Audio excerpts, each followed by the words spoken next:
Welcome back to Your High School Sports. I'm on the line with Coach Gary Rankin of the Alcoa Tornadoes. I'd like to congratulate you, Coach. I read something, and you can verify it. You have won 454 games, the most in Tennessee school history. Is that correct? I think that's correct. Yeah. That's a feat. That's something that a lot of coaches wish they could do. But you know what? With all that being said, I want to ask you this: out of all the teams you've coached, is there one that stands out in your mind as one of the best teams you've ever coached? That would be hard. The '94 Riverdale team was certainly one of the best teams.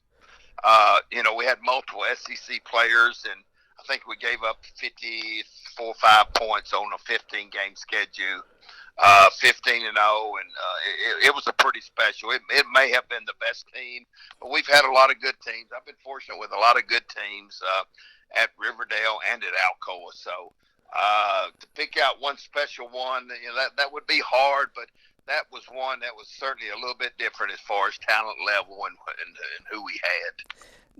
Let's go now. Right now, your team is set and poised to win another state championship. You are one of the teams to beat, the premier team, and you got Milan coming up. You faced them once before. Talk about this game tomorrow. Well, we played them a little bit in the past, and they're one of the premier programs in West Tennessee as far as 3A. I think they've been in 10 or 12 state championship games, so this is certainly not anything new for them. They haven't been there year in, year out like we've been fortunate to do, but such a great, prideful program, great athletes, got a new coaching staff who has done, I think, as good as a coaching job as anybody in the state. People are going to be surprised when they see them. They're very athletic, very physical, very well put together. They're certainly deserving of where they are and who they are. It will be it's going to be a knockdown game, that's for sure. It sounds like, Coach, you describing your team. That's the kind of team I see out cold. Pretty mirror team in a lot of ways.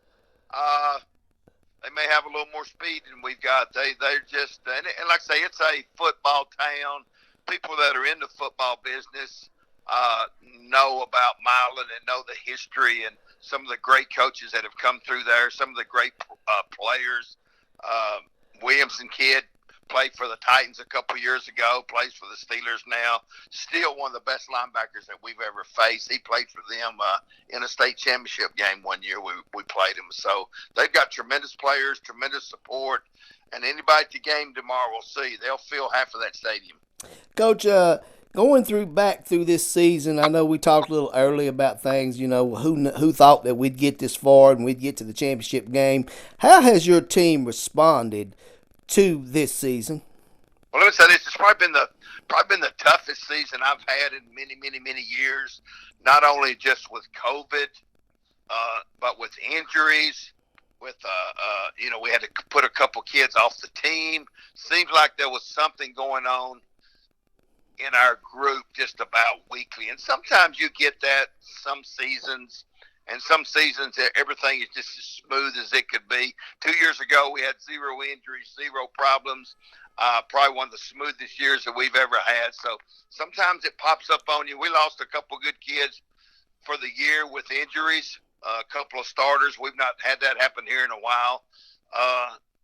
Depth became a problem. It seemed like we had a problem with COVID and hitting us all in the offensive line there for a couple of weeks. We had 3 offensive linemen that were out, and that's everybody goes through that. But when you're a smaller school, man, you don't have as much depth. It can take a toll on you. So we were limping around the last 3 or 4 weeks and trying to hold on every week, but we're a little bit more healthy this week, and like I say, it's been a challenge every week with the COVID and not knowing, who may get contact trace and who may be out. We've had kids out. We had 11 kids out one day, probably the most we've ever had out of practice at one time in the 15 years that I've been here. Now, all of them weren't COVID related, but some of them were injuries, some of them were sick. So we seem like we fought more than our share of obstacles this year, and to get where we are. So as you said all that, I'm kind of looking between the lines there. So this would be a sweet one if you could win tomorrow, right?